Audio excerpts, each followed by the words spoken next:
What's up, guys? Welcome to Daily Dose of Reddit. This is your host, Zach, and today we are reading r/FatPeopleStories in its entirety. Every single story on this subreddit I am reading in this video. However, it might be trimmed to where it's like a normal video length. So like in reality, you'll probably only get like a few stories. But believe me, I am reading every single story on this subreddit, and like it's gonna be amazing. But you guys won't get to see the end result, suckers. Alright, this one is called My New Eating Disorder Therapist is a Health at Every Size Fat Ass? Help!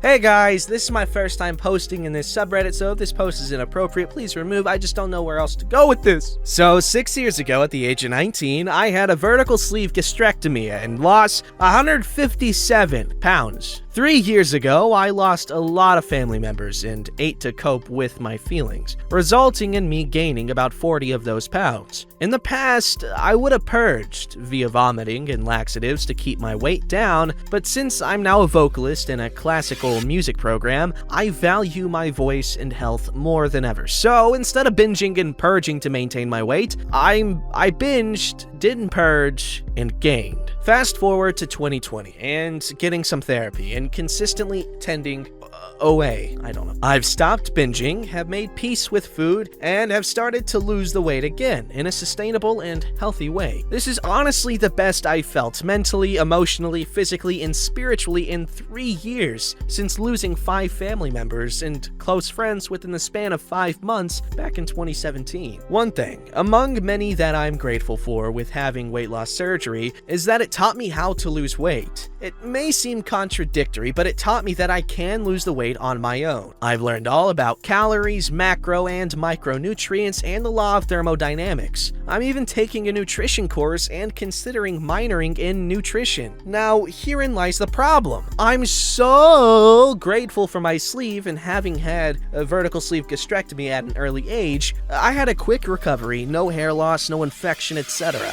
I reversed my insulin resistance, high blood pressure, high cholesterol, irregular periods, my joints felt better. I just felt better overall. The only downside is that I have persistent heartburn, acid reflux that affects it's with an A. Think A as an action because it's a verb. Effect is a noun. My daily functions, and even makes it hard to sleep at night. It's somewhat controllable with medication, but even with meds, it's still bad. I've tried 3 different medications with no relief. My bariatric surgeon says that having a revision from vertical sleeve gastrectomy to gastric bypass will help to alleviate my acid reflux, maybe even completely eliminating it altogether, while also helping me to get back down to my goal weight. I had a friend who recently had a revision and her acid reflux is gone, and she is no longer on her acid reflux medication. I've done all the paperwork, my general practitioner submitted an endorsement letter, as well as my psychologist and psychiatric nurse. My surgeon is on board to do my revision, but there's one caveat: insurance. Considering that I have a history of bulimia, my insurance won't cover my surgery unless I get treatment from an eating disorder specialist and have a letter of endorsement from a therapist who specializes in eating disorders. So I decided to look into eating disorder treatment from one of the only places in my city that offers affordable care. Affordable as in not affordable whatsoever. I had my first appointment with my therapist this past Friday over Zoom, and wow! She is Lindo Bacon, Sonali Rushawatar,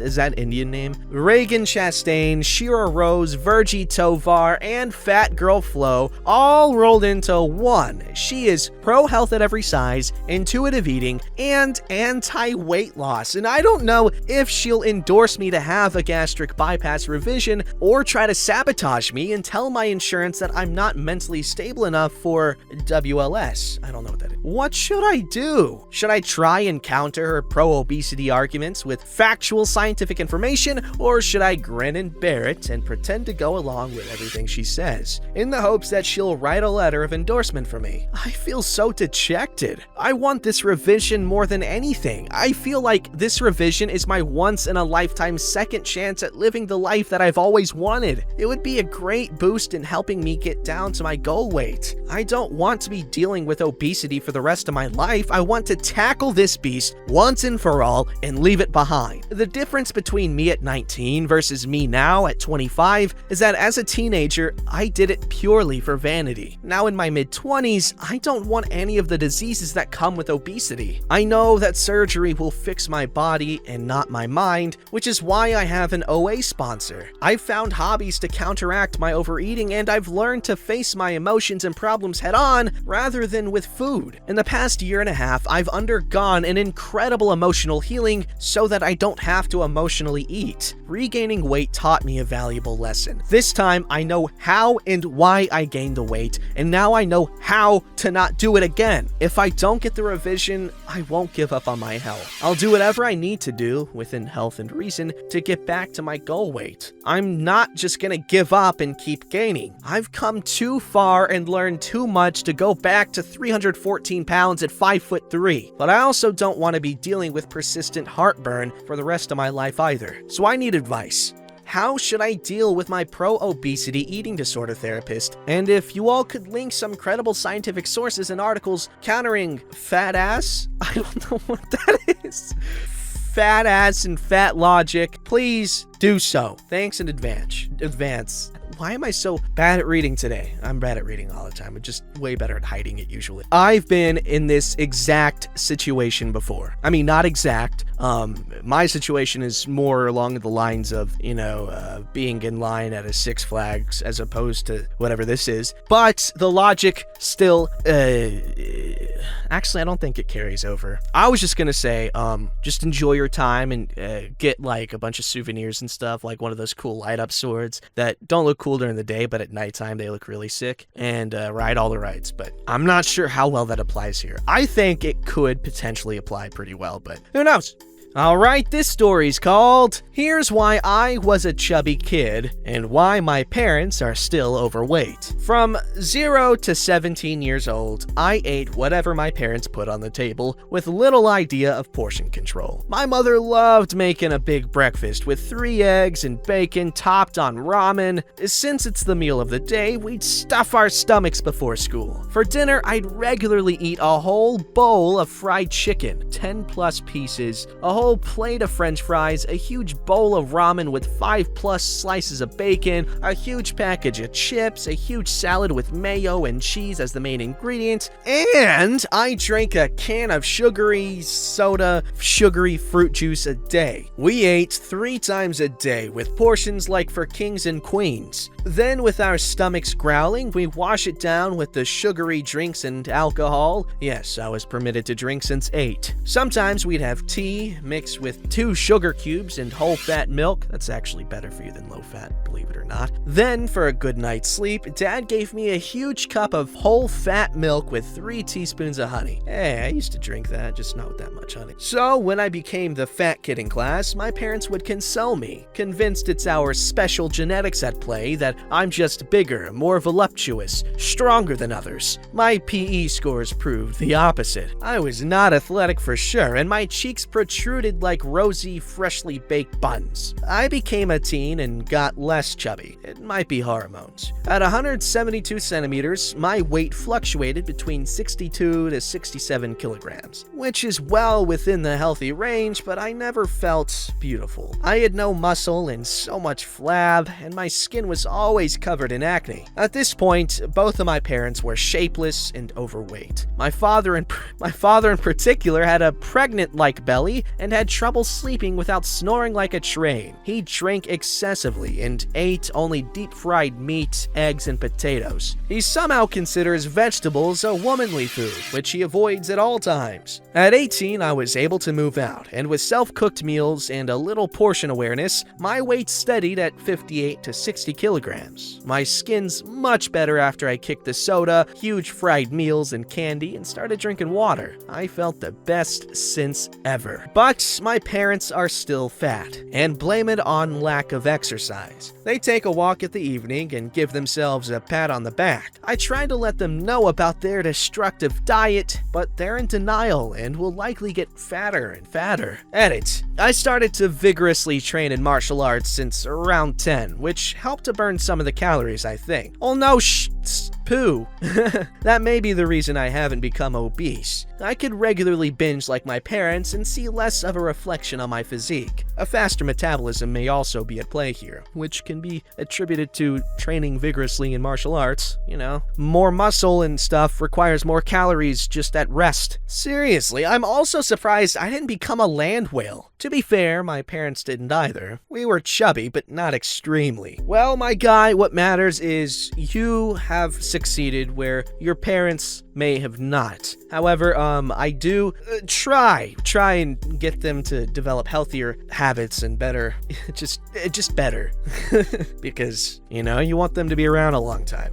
Alright, Ski, this story's called My Gym Teacher Was a Ham Planet. Aren't they all? You read that right. The person my school hired to teach health and fitness to children was about as unhealthy and unfit as they come. It made about as much sense as hiring an alcoholic for a bartender. For the sake of this post, let's call her Coach Hamplant, or Coach Harry Potter for short. From the first day I had her in middle school, PE, Coach Harry Potter rubbed us the wrong way. Chris Hansen? Yep, her. She looked around 45 years old, at least 300 pounds, and had the physique of a mushroom. Long, stubby legs with an oversized top. Her demeanor was generally friendly, and she did some of the stretching sections with us, as best as her body would allow. For the most part, though, Coach Harry Potter would make the kids do all the exercising while she didn't do a thing. That's quite normal, actually. Even as a kid, I found it pretty hypocritical that she'd bark at us to run faster and work harder while she sat on her fat ass all day. As if it wasn't bad enough, Coach Harry Potter was just as apathetic when students got hurt during games and exercise, and was terrible at handling bullying. I blacked out for a minute or so during a game of bombardment, similar to dodgeball, and the most Coach Harry Potter did was call timeout, and did nothing when another kid hit me in the face with the ball to wake me up. Another time, a bully was repeatedly whispering insults at me. I ignored him in silence, but he wouldn't let up. Hey, you P! You're such a loser! This is why you don't have any friends! Nobody likes you! Finally, I shouted, "Shut up!"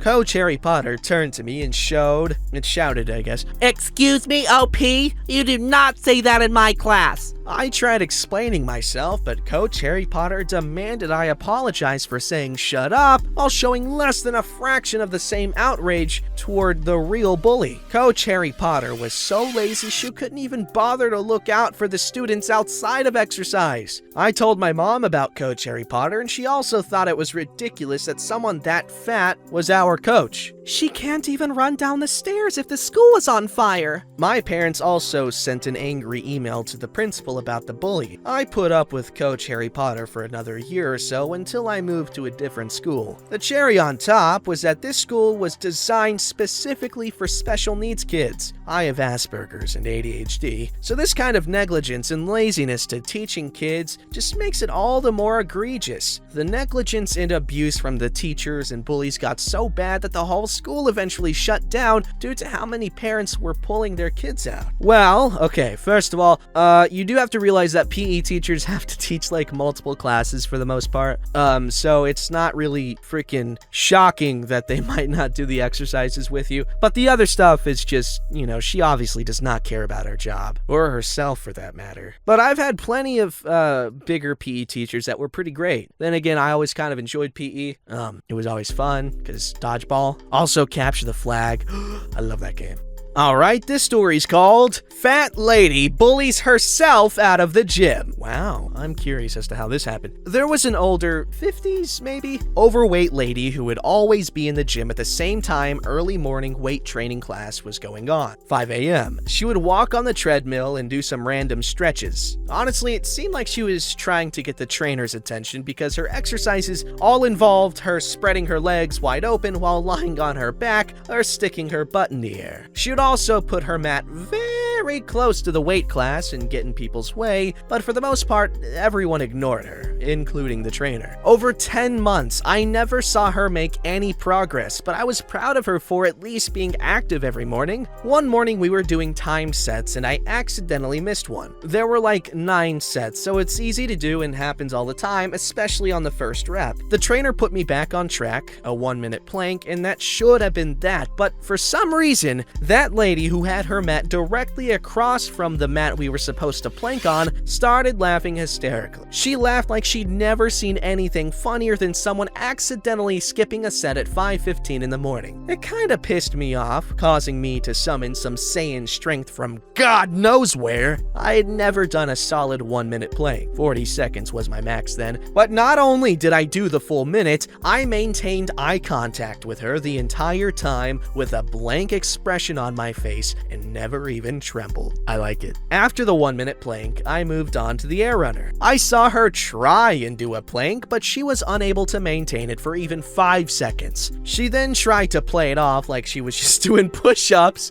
but couldn't even do one unmodified push-up. She switched to modified push-ups, did 2, then picked up her mat and called it a day. What a bizarre encounter, I thought. Then, a few weeks later, I started bringing my son, 11, to the gym to walk on the treadmill while I had my class. He's working on his personal fitness merit badge and that Hadrian's Wall challenge. I got him a gym membership and everything. He did the first week on the air runner, then after showing me he had the endurance to use the treadmill safely, switched to the treadmill with the safety clip attached to his shirt. I've seen some scary videos of gym accidents, so I'm a stickler for safety.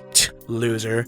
A couple of days later, I see him sitting, even though our session was only halfway over. As soon as I had a break, I asked him why he wasn't on the treadmill. He said he was told he couldn't be on the treadmill. I took him back to the treadmill area, saying loudly, "Now listen here, son. Make sure you have the safety clip on," thinking someone had been concerned for his safety. I had it on, but the lady said I wasn't allowed to use the treadmill, he said. Of course, you can guess who was on the treadmills and told him this. I just rolled my eyes and said loudly, to be heard over the deafening raver beat we vibe to in the gym, "Son, you are a paying member of this gym. The only person who can tell you what equipment you're not allowed to use is me and the trainer. Everyone else can step off!" My son got back on the treadmill and the lady immediately left the gym. The strangest and saddest thing is she quit coming entirely after that day. The trainer actually seemed relieved. No one clapped, but this month my son's gym membership was reduced from $20 a month to $10 a month, which made me think of the encounter. By the way, he's 49% done with Hadrian's Wall.